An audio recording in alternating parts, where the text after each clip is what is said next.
Enriching lives. Regulated by the Uganda Communications Commission. Issues at hand.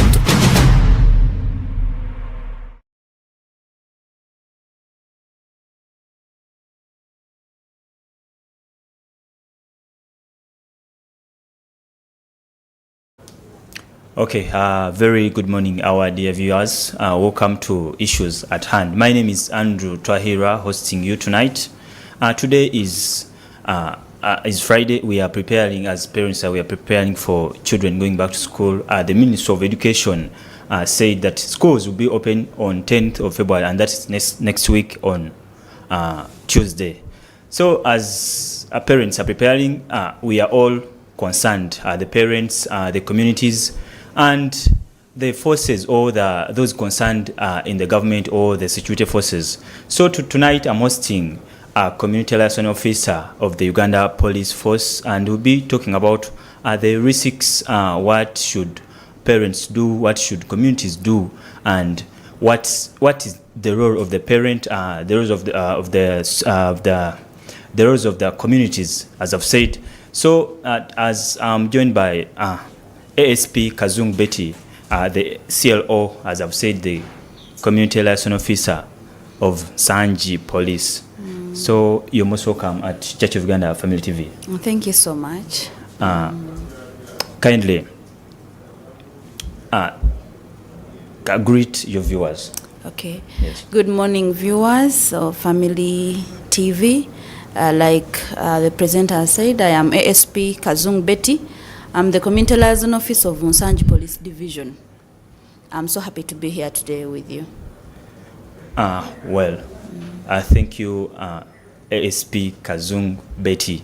I'll be calling you Betty through the interview. So, as parents are preparing for their children, what are the dangers basically concerned in this period as we are taking back children to school? What are the risks and dangers of this period? What dangers really come with this period? Okay, thank you so much.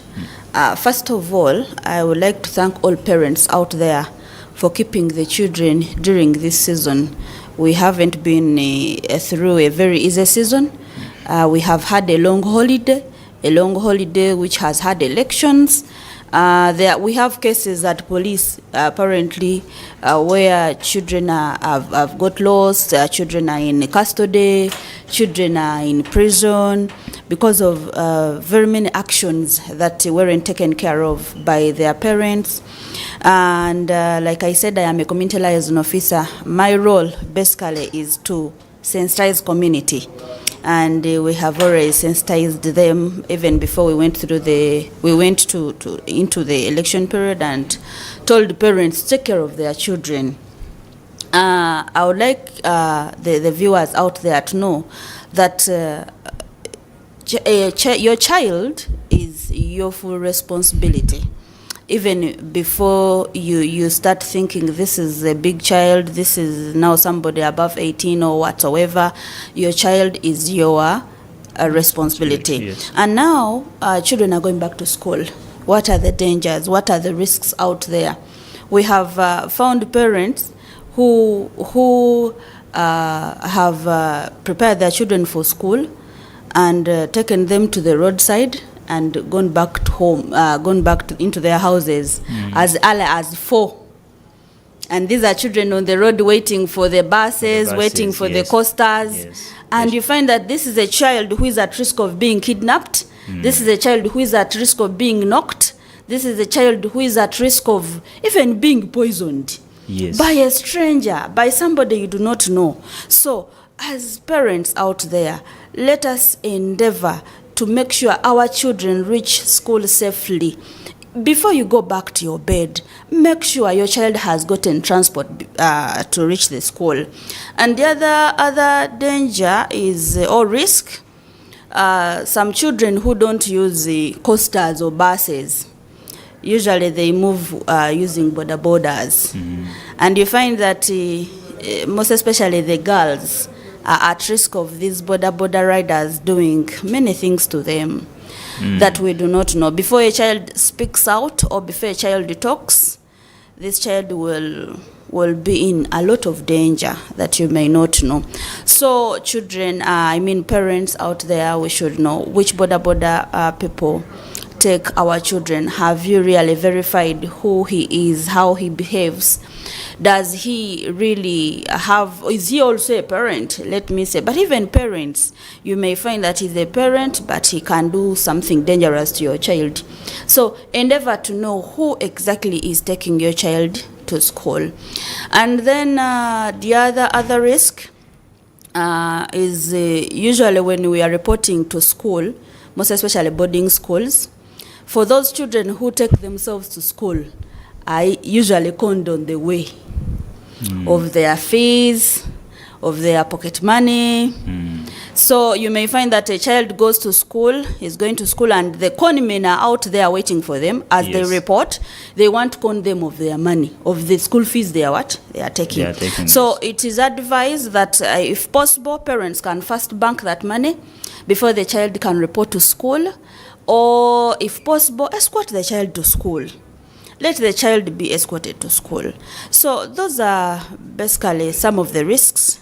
Children knocked, those who foot, crossing the road is a problem, and they are knocked on the way before they reach school. So parents, you should take care of your children on their way to school. So, thank you so much. In this, it means that the children are the victims of whatever is happening. So you've talked about that parents should, most of the parents or some parents wake their children up early, around 5 years. Yes, they prepare them for school, and then they take them to the roadside, and they go back home. And then these kids be on the roadside waiting for the buses picking them. Maybe if it's a school bus or something, or a coaster.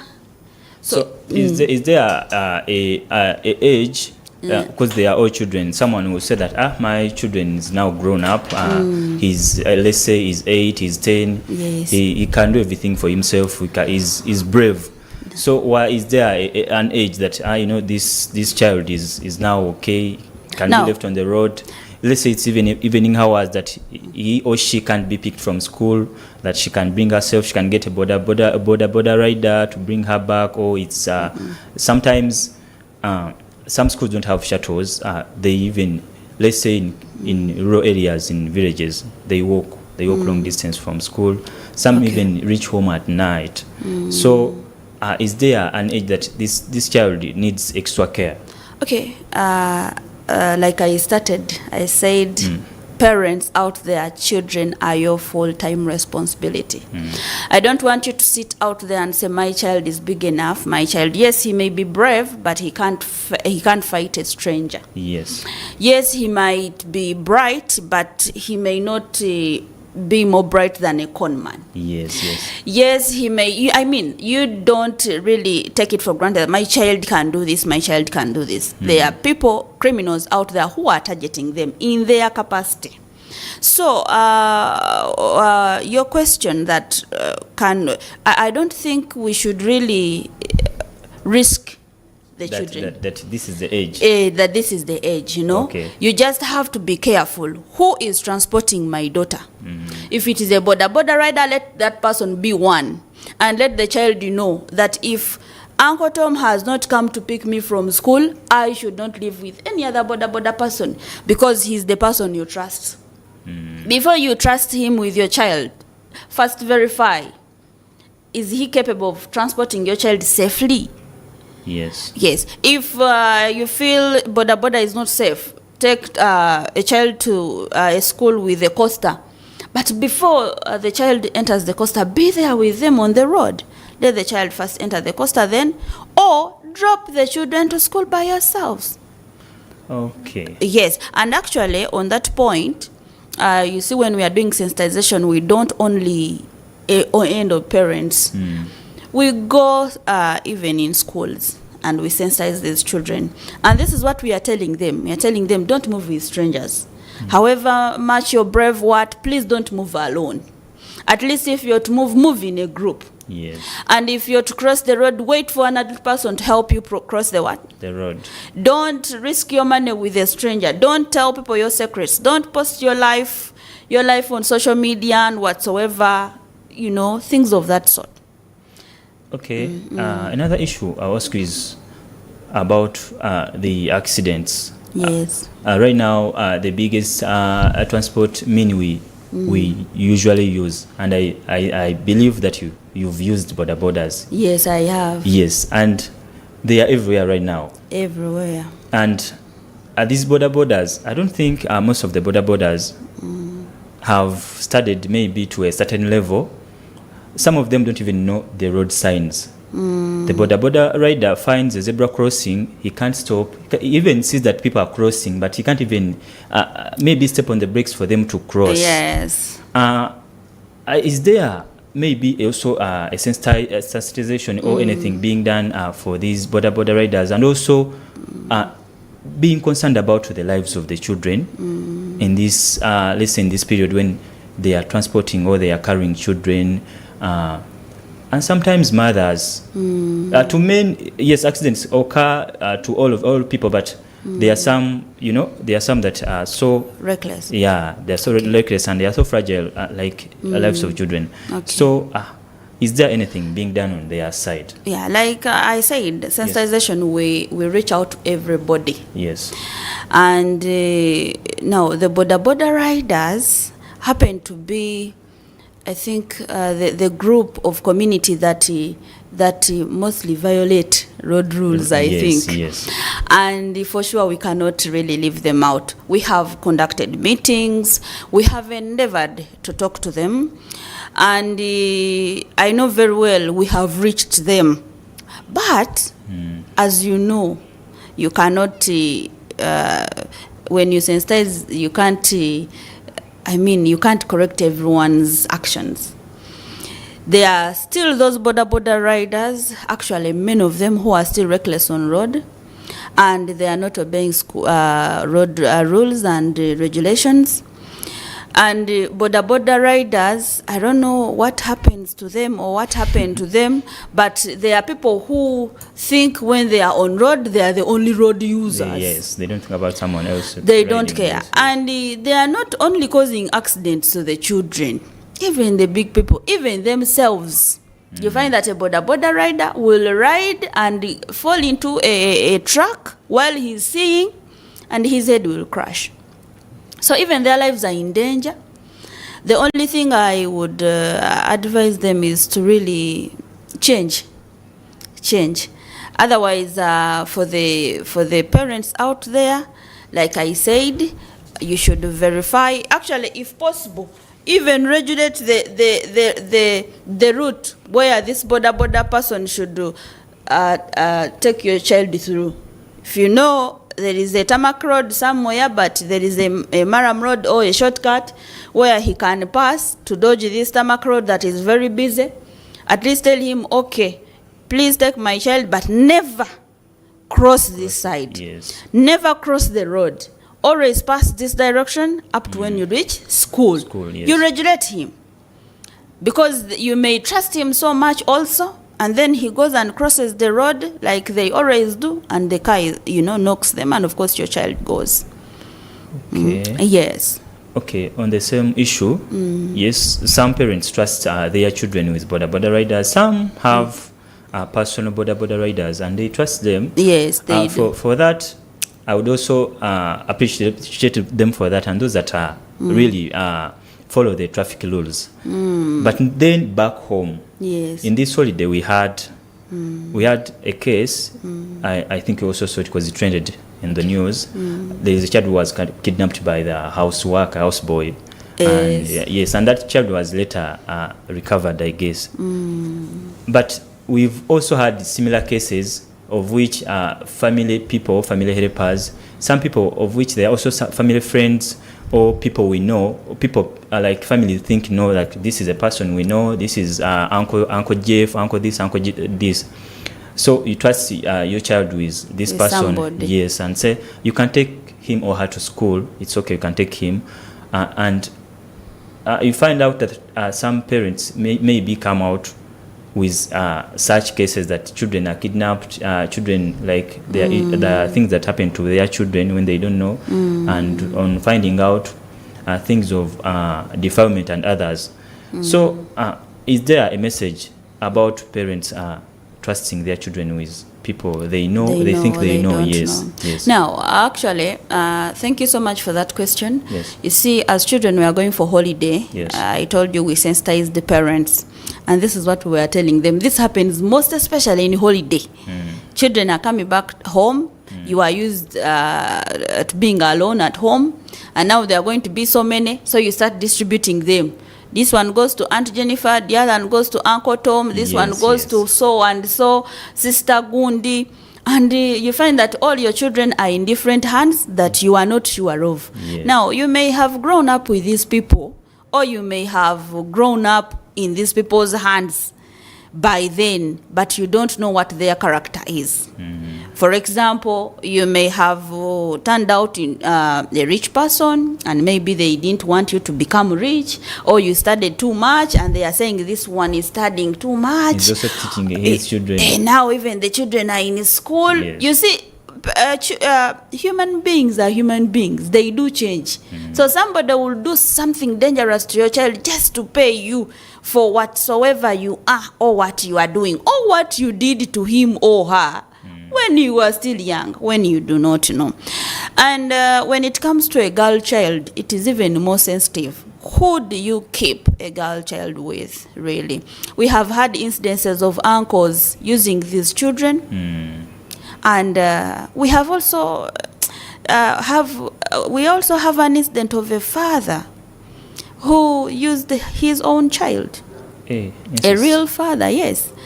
And you can imagine this kid was young, was around 3 years. So this gentleman keeps using the kid every day. And of course, this kid doesn't talk. Yes. So it is just a neighbor who saw this kid moving in a very funny way. And the neighbor, a lady who was very concerned, when she held the kid, she realized the kid was being used. And it was already too late. She carried the kid and brought the kid to police while crying, actually. We arrested this man, but I don't know if this man, even God can forgive him. But so the man now, like that lady who left that child, that young child with a father, even if that man has done something bad to you, why do you leave your child with that man? You go with your child, first raise your child, and then, but you bring the anger onto the child, and then you abandon your baby, and your baby is misused, and what? So we shouldn't really trust anyone with our children. People react according to different things. People react according to different. You cannot know what they are thinking about you, or what they want for you, or they wish for you, and they really affect these children. On that same issue of you've talked about the one thing I talked about it for defilement, and now we've talked about incest. People using young children, and I believe when you investigate, there are other cases similar to that. Many.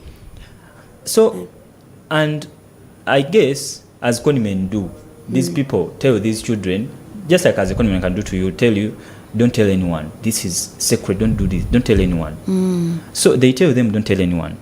And that's why you find out that these children take long, like when someone is using her, they take long to find out when the child is being used. So my question is there any measure or anything you've done, like maybe counseling children, telling them, young children, what measure, like some of them, they bait them with gifts, some of them, they do other things that these children don't know that this person is lying to me. You understand? So okay. Is there anything police has done maybe to take desensitization to schools or to communities? We have done so. Like I said, we have gone everywhere, even schools we do. But that question takes me back to your question that you asked me, that how about if a parent thinks their child is bright and brave. Yes, yes. Now you are bringing out that example that a child will be fooled and told that don't even talk. And I'm telling you, they are, like you said, the conmen, even relatives. Someone will twist your child's brains in a way that she or he can't even trust you at that moment, till when that child gets danger, that can be in a position to open up that, mommy. So, some of them even threatened them that if you say it, I'll kill you, I will do something. I will do something to you. So a child keeps on believing, if I say this, and yet they are just twisting their brain. So your child is never so bright. You should be in control of your children. And like I have told you, we have sensitized, we have gone to schools, we are telling these children, please don't trust anybody apart from your parent. Okay, you can trust your teacher. And we are encouraging talks in schools. In schools, yes. Most especially now, like girl talks, and we go ahead to talk to the school women teachers. Yes. Yes. In our ages, we had straight talk to us like a magazine. You could read it. Yes. Yes, you talk straight. But I don't think these things still exist in school. They do. They do exist, and we can encourage them, because in such talks, children be straight. They will talk. They will talk, and you may find that a child will say something that he or he has never told a parent. And so we are encouraging such talks. Yes. We encourage clubs that do good sensitization. For example, they call it Girl Guide Club. There is a patriotism club. There is such clubs that usually train children's brains. Yes. Into a certain direction of being strong, of being brave, of being straight talkers. And you find that they are helping a lot. Okay. Yes. Okay. So another thing I will ask is, yes, we've seen the police. You get these cases. Some of them, I was at a certain police station. I was getting something like a letter. So they were just having a conversation, police, women and men, that their friend, their colleague was transferred to a certain police station. Deep in the village. But they called that person, like they called one of the friends was telling their friend that where they sent me, the cases we're handling, most of them, they're about defilement and, you know, and rape. Yes. They are most of the cases. Like every day we register like 2 to 3 cases. And they are communities, really. They are communities deep in the villages, deep in the rural areas, northern Uganda, western Uganda, eastern, where these things are happening. You've talked about schools. How about these communities? Maybe the parents. Some parents don't tell their children about these things, that they think they are still young. You don't have to know sex knowledge. What about these things that you are still young and it's not allowed in the regions. Yeah. So, is there anything police doing maybe to show this as an example to these parents that, this is what people are doing to your children? You see these cases. Yes. Yeah, like I said, when we are doing sensitization, yes, we consider all categories of the community. And it is true, such things are happening within the community. Yes. These things sometimes are brought about by culture. Yes. Sometimes, I cannot say religion, but most especially culture. Culture, yes. Where you find that they say you will find a big person calling your daughter Mchala Wange. Mchala Wange, yes. And then you find there, because of culture, this guy is getting so close to your daughter, Mchala Wange. And then they go out for shopping, he brings for that girl sweet. And so you think this is love. And you may, if you say, your bawe, and for you, you're taking it for granted. Something of a kind. But what is developing in this child's mind?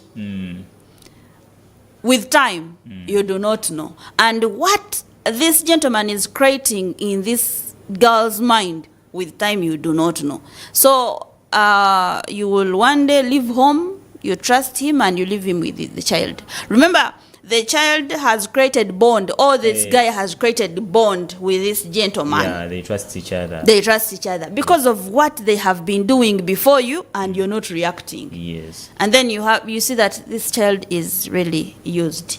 He's defiled, but it has been built in your presence, and you're not doing anything about it. Yes. So cultures out there really sometimes are causing issues, and it is true those incidences are happening in villages most especially. But I told you that we do sensitization and we do not leave any category of the community, and community liaison officers are deployed all over the country. Yes. Though if the country, if the officers or the community liaison officers are not enough, even OCs can do community policing. DPCs can do community policing. They can sensitize Yes. and teach the community what to do. Yes, some of those cultures, if we give them disadvantages and advantages within the community, and of course sensitization opens people's what? And I believe brains the parents and should have a role in that. The parents too. They do. Okay. They do that's why I said in the beginning that your child is your full-time responsibility.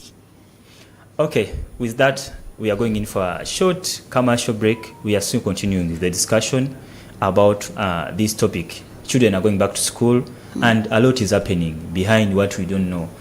These police officers, if you go to communities, you find out that the cases are happening even right now before they are going to school. So we are still continuing the discussion about that. Let's go in for a simple commercial break. Stay tuned in. Issues at hand.